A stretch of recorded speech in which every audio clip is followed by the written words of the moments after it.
My name is Christina. I've been working with WWF Indonesia for the last 15 years, I guess.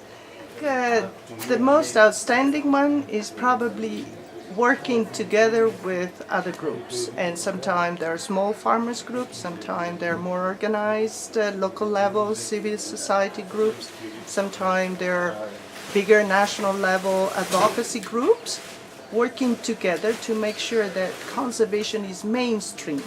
Isn't it? I come from Cameroon. In this workshop, I expect to learn about the implementation of the CEDA sponsored project around the globe. The workshop brings participants from all over the globe, and we expect to exchange ideas on how the program is being implemented in other areas. People usually call me Ahmed. I'm from WWF Indonesia, working for Climate and Energy Division.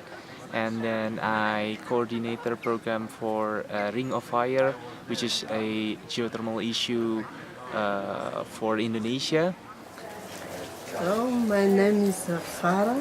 I'm the program manager of Eastern DRC for a long time. But yet I am expecting to learn new ideas and learning from lessons learned from the others, because we cannot do it alone. And it's a very huge challenge working with civil society for obtaining impact on conservation. My name is Janet Molisa Mukoko. I am a Communication and Knowledge Management Advisor at the Worldwide Fund for Nature Coastal Forest Program based in Limbe. Firstly, it is important that all of us who work in the CEDA portfolio come together to share experiences, especially at this point in time where orientation has been refocused to working with the civil society. For my program, we thought it was a big challenge for us, but I've just realized that some other countries have the same challenges. Welcome. I am so truly, honestly, excited and happy to see so many people here. I'm really, really looking forward to this workshop. For who is this the first time to Kenya? All right, thank you. Who here is married? Who owns chickens? Dead or alive? Alive. Thank you. Okay. Works in conservation. Yay. In Kenya. It is a pleasure to have such a large and diverse group of WWF in this meeting, because it's only by looking behind, looking back, that we're able to get our directions right. And you know, I come from a pastoralist background. I think also we really feel that CEDA appreciates the work we do, and I'm not talking about WWF Sweden, I'm talking about all of us. And it's obvious because they want us to do more and more, and they see the connection between livelihood, environment, poverty eradication, and so on, and it's become... The other thing that I would like to thank the Swedish community for is the focus on leadership, and specifically on the youth. And I think the work around education for sustainable development is just amazing, and one that Africa cannot afford to let go. I know as a network, education for sustainable development is not an issue, but for this continent, it needs to be an issue.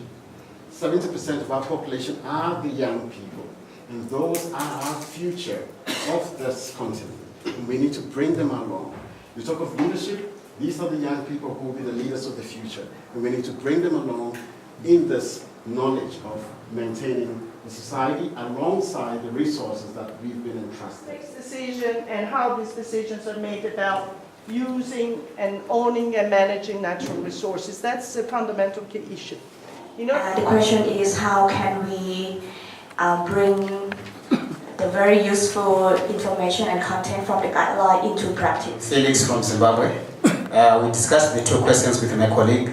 My colleague comes from a communication background, and so she found the distinction between CPO and CSO very useful. It was And the challenge here came from me particularly because when we usually sit in forums like this and we talk about position papers, it sounds so big.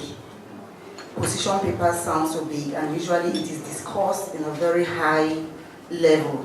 What we want to see, what we will see as a challenge here is that some of these position papers be translated into reality.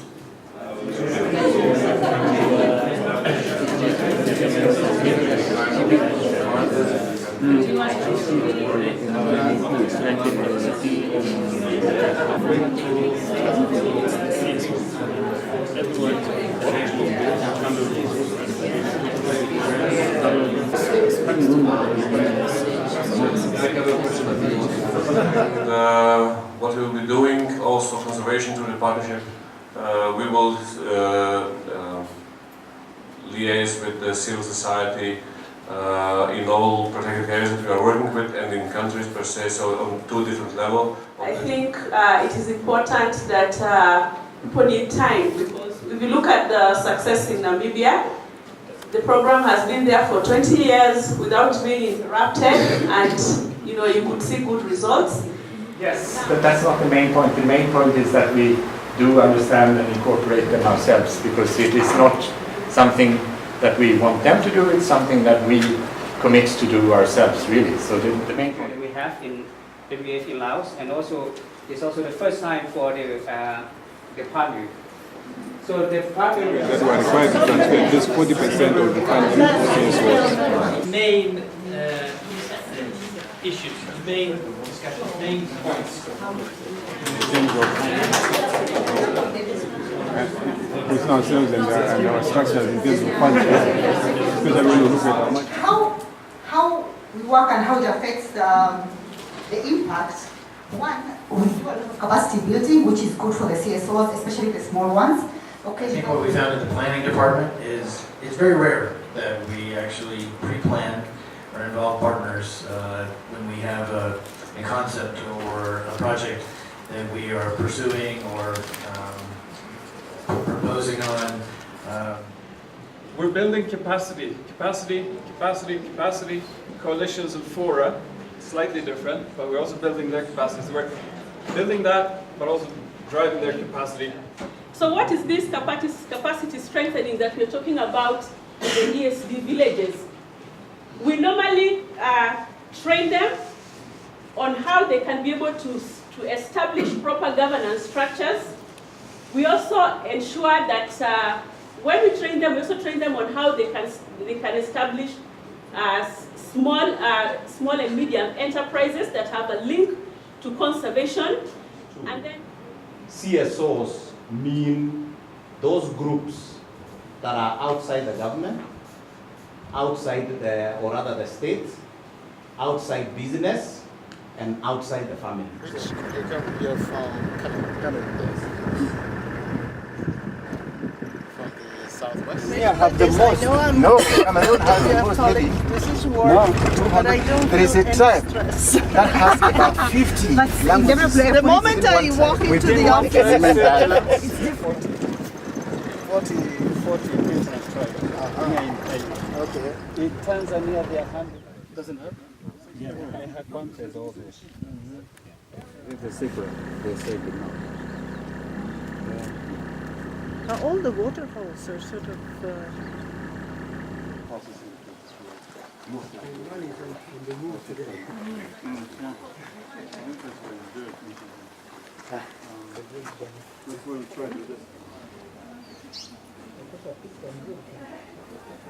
They had this shirt written, I survived hell's gate something.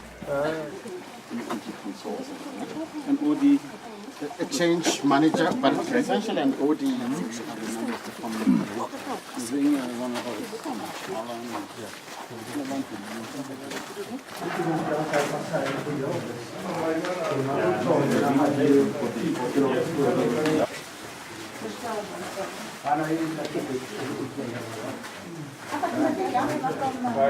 Smile.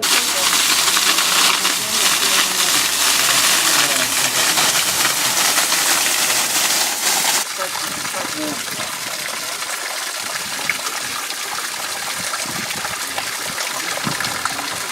than you.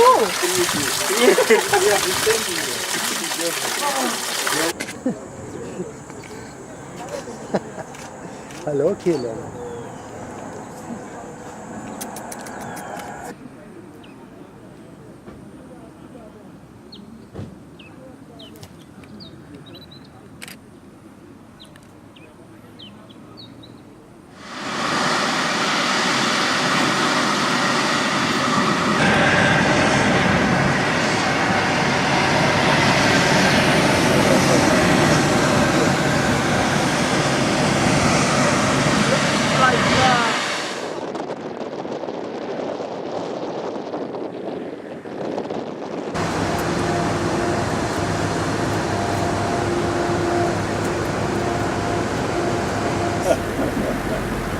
Those are native singers. Would you Yeah, say the native. I saw?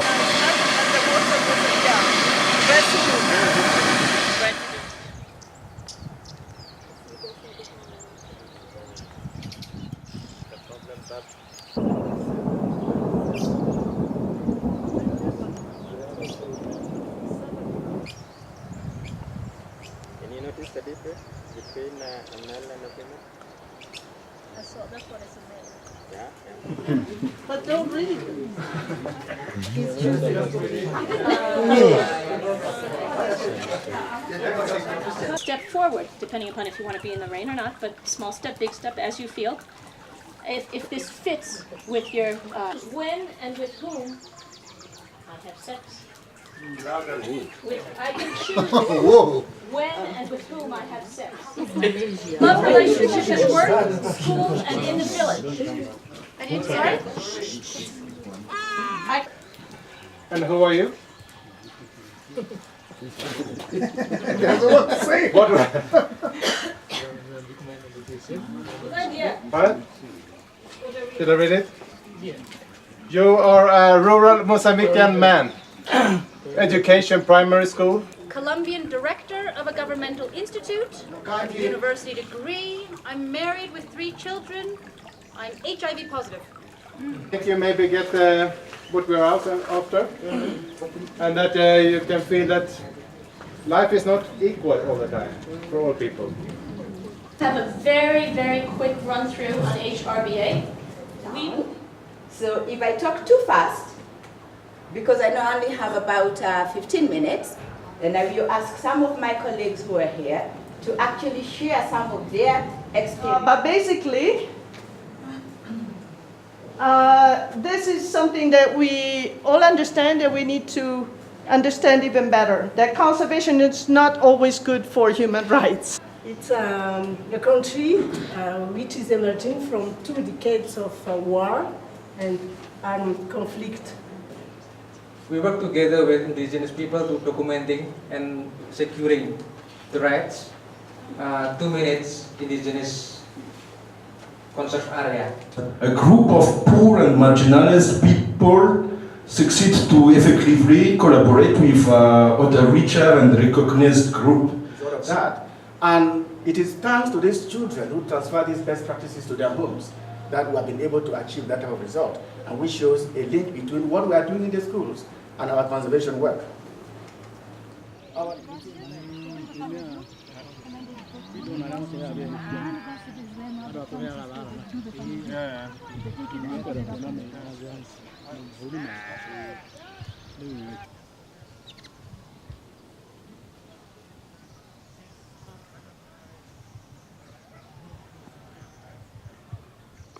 Kila bana wana weko ko inam.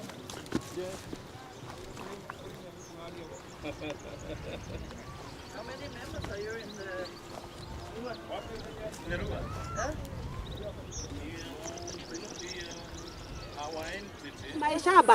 This is your harvesting. Yeah. Can I take a picture of the harvest as well? I'll take a picture of the harvest.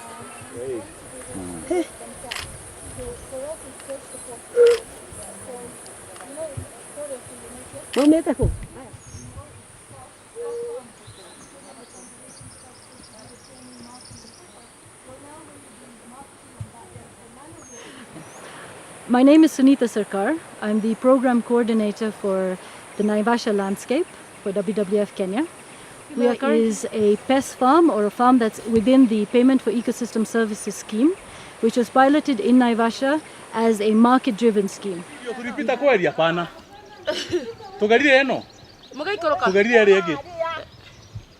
Mutinagera eno. Ndona tugarie eri egi. Oh, nakole fara. Ah.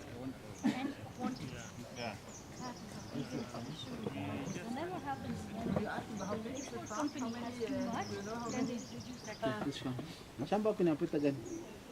Shamba yapata gani? They include respect to people's rights, promotion of equity, enhancement of natural assets of local. One interesting point of the review that Betty presented of the CEA program was that the consultants found out that there was much more experience, much more work being done on the ground in these fields. I mentioned that I see a tendency, I've been working with these issues for some time, and I see a tendency that the standards are slowly, the new GIGs has more focus on the social dimension. We showed on also the HLPA work we already are undertaking. Thank you. Thank you very much. Thank you, Kenyan team, for hosting us here. This great place and these great excursions that we've had. I think it's been really great. And thanks for the WWF. We work for the future generation. If you think in terms of WWF, then you narrow what you can do. If you think in terms of the future generations, there is no limit to what we can do. Let's plant oak trees for the future. Thank you very much. WWF for 15 years. But I'm only working with these issues for 10 months. I started this January. So all these abbreviations and special terms, they are all new to me. So I'm really fighting to keep up with you all. Screenshots from the web page.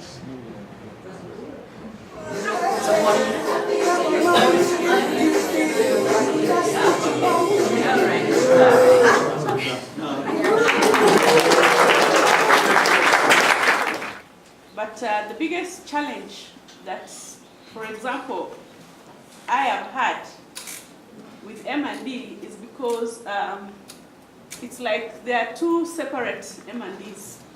Is that we have had projects that we have not been able to show. We can say here are projects, but we cannot sell them because we don't know that they will fly.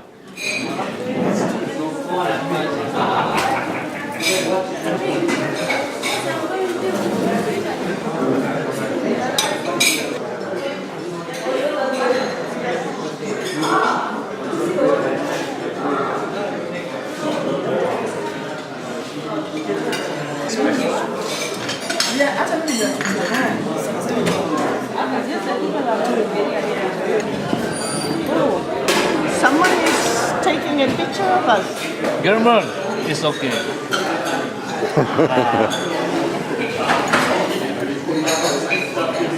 My name is Leon Kebe. I am working for WWF Adria. I'm working in the Western Balkan region. I think for a person like me, which is starting a new program in the Western Balkans, and here I find the people who have already done the things that I am supposed to be doing, and things that I can ask them, that they are willing to share their experience. So, good thing is that I find the network who is one step in front of me and is willing to share. Americans don't talk of participation, they talk of participation. It's very active. There's not nothing passive about it. And I think this is what this workshop has been. We traveled together, we shared, but it was very active for everyone. For that, I commend every participant, I commend the facilitators, and our colleagues in WWF Sweden, who actually designed the program in a way that it is interspersed with opportunities for people to do different things. Another answer was it was fun, but it also depends on the company. I expected too much of this, And it was a good opportunity for WWF to think about how to engage in these issues. Okay. So my name is Fred Kwame Kuma. I'm the Africa Director for WWF. I'm based out of Nairobi. I think it's been a really, really useful meeting for me. I learned a lot from my colleagues about the work they're doing. I was extremely thrilled to hear some of the questions they were asking around our role as within civil society, around the areas of youth leadership and its implications for Africa, and indeed for conservation impact. So I'm leaving this place having learned more and being a richer person. So my vision is that, my thinking is that there are 3 or 4 ways of making change happen. The obvious ones is what we normally do, working on policy changes and practices. But the other most important way of doing this is to influence people's minds and ideas. And I think the best way to do that for us is through the youth. The youth are in many ways uncorrupted, and they have this potential of picking up ideas and running with it. Besides, the future is in the hands of the youth. They are our leaders in the future, and in generational terms, they are going to be the ones taking us further. So I would say whatever we do in Africa specifically, the youth have to be at the center of change. So civil society has been a challenge for us. We've struggled with whether we are part of civil society, whether we support civil society, whether we're international organizations. But I think for Africa, I can speak for Africa, I think we cannot work without being a part of civil society, because our role requires us to hold our governments to account. And to do that, we need to be legitimate within our countries. So it's a conservation case and not just trying to be legal. We just need to be legitimate so that we can work alongside our other partners in civil society to make change happen.